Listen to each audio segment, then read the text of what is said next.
And what about the news out of Wales, where Reform is absolutely braining it in what might be local elections there? Yeah, we have the Welsh Parliament elections coming up, not till 2026, but no, really interesting. In Wales, Reform now is the opposition to Labour. This one poll even puts us ahead of Labour. And remember that the valleys of South Wales, that's the home of the Labour Party. That's kind of where the whole thing started. So, yeah, we're seeing very big change. And I think Trump's victory in America is making people look at things and thinking, wow, maybe we can do different too. So, yeah, quite exciting times for me. Yeah, I often think about this, and I have obviously in the past couple of weeks, right, which is that you don't want to overinterpret a result. You don't want to think that, no win is forever, no revolution. It's just there's the back and forth of all of it, right? However, there has been this really interesting feeling in the past couple of weeks. It does feel like the doors have been blown off for people to say, you know what, I can say it, I can do it, and I can do it the way I want to do it, which means I don't want to go the old ways of doing things. And it's fascinating watching all the system in place still fighting, but they're fighting a completely different sport against Trump, and I think the same applies to you and Reform. Yeah, I mean, they don't change. The establishment don't change their tactics. They don't change their ground game.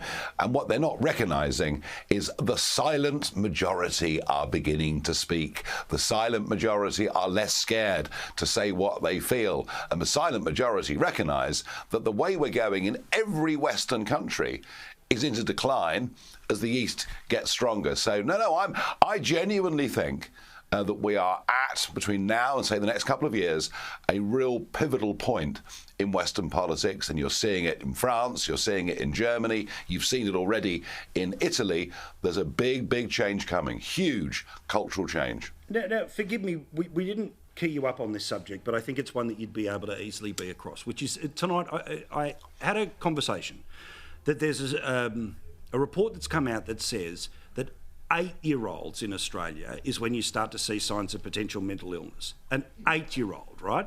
You'd have similar things in the UK. I don't know exactly where the number would be. But dear God, how did we get here? That the Western world, with all of its, peace and prosperity, results in mental illness in our kids. And it's not their fault because, but how the heck did this happen?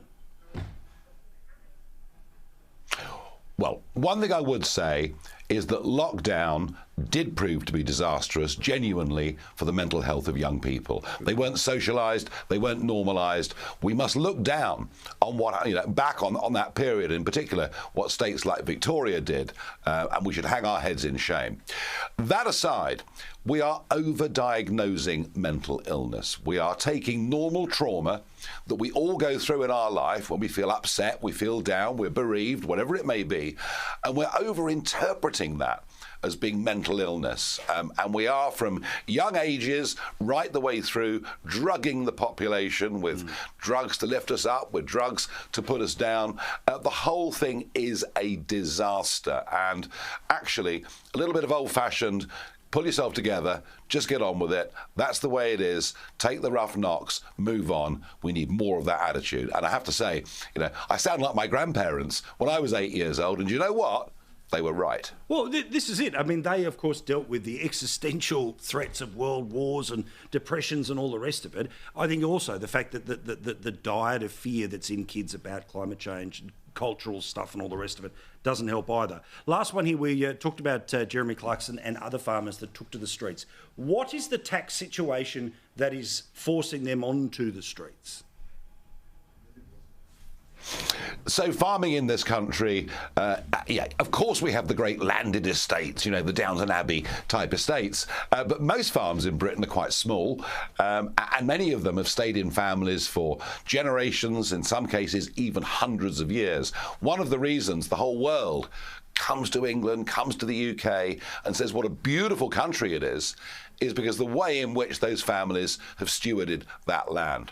Now, land prices have gone through the roof recently. So a farmer has a farm. On paper, it's worth a fortune, but his or her income is still very, very small. And what the government are proposing is to introduce inheritance tax on family farms at 20% over a fairly small level. And that would mean that farms would need to sell off chunks of their land, which ironically would get bought by overseas companies who pay hardly any tax here anyway. Yeah. And frankly, it could be the death knell of the family farm in our country, and it would break up our rural communities. And it's almost as if the urban elites, who have no understanding of farming, no understanding of country folk, it's almost as if they despise them. You know, they want them to put up solar panels. They want them to do rewilding. They've forgotten that farming is about making food. A whole host of net zero regulations, and now this. So our really lovely rural communities feel embattled. And they came to London to protest yesterday. I was there with them. Amazing. Not a single sweet wrapper left behind. Protesters shaking police officers' hands, saying thank you for looking after us. Just the loveliest, nicest people you could ever meet under assault from an urban, intellectual Labour Party. Well, strength to their arms, strength to yours for talking about them as well. See you next week. Thank you, Nigel.